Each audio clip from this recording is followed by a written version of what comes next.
self-contempt, as described by cultural icon Peter Menchal, or the lack of cultural confidence as defined by Barbadian Prime Minister Mia Mottley, is being attributed as the greatest barrier to Caribbean people's development that is inherited from birth via the onslaught of colonialism.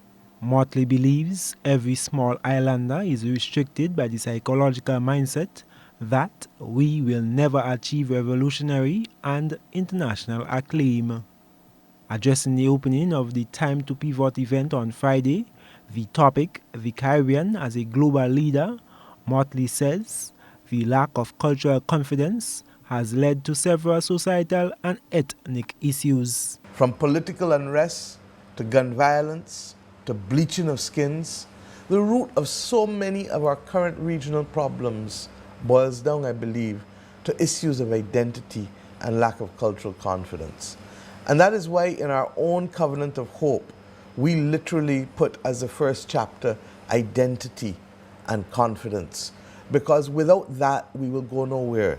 That's why on my phone, I carried a picture of the late, great Robert Nesta Marley to remind me of two phrases: emancipate yourselves from mental slavery.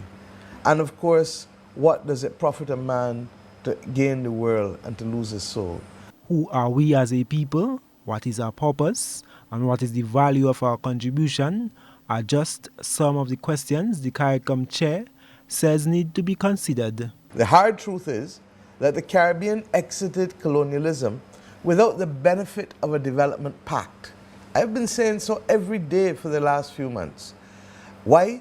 Because the whole Black Lives Matter movement has literally reinforced in us the need to examine who we are and how we have gotten where we are. The Barbadian Prime Minister says our region has been dependent on two vulnerable sectors, agriculture and tourism, while being slow to digitize and timid to innovate. Not all, but not across the scale. It's not a bad place. Indeed, for the most part, it is a very good place for us to live. You and I know that. But without the safety net afforded to other countries, we have been hesitant to strive to be the best or the first in this region. Our governments, our financial institutions, our schools, our churches and our agencies have been regrettably too hostile to risk and resistant to new actions and new ideas. Impressing on the international icons, pioneers and revolutionaries the Caribbean has produced via our universal education, Mottley says it is time we embrace our identity. We are revolutionaries in our own way. We are inventors, artists and pioneers. We have already produced the best and we've already been the first.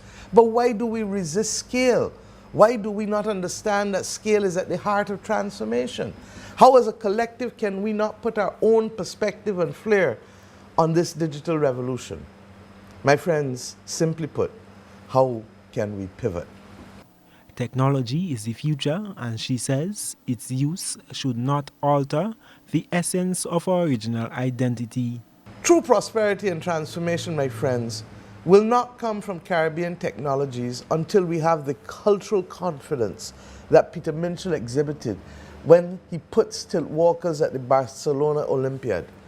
We must have the cultural confidence to develop technologies of our own kind on a timeline that plays to our strengths and which captures the imagination of our own people. I am Gerald Joseph for GBN News.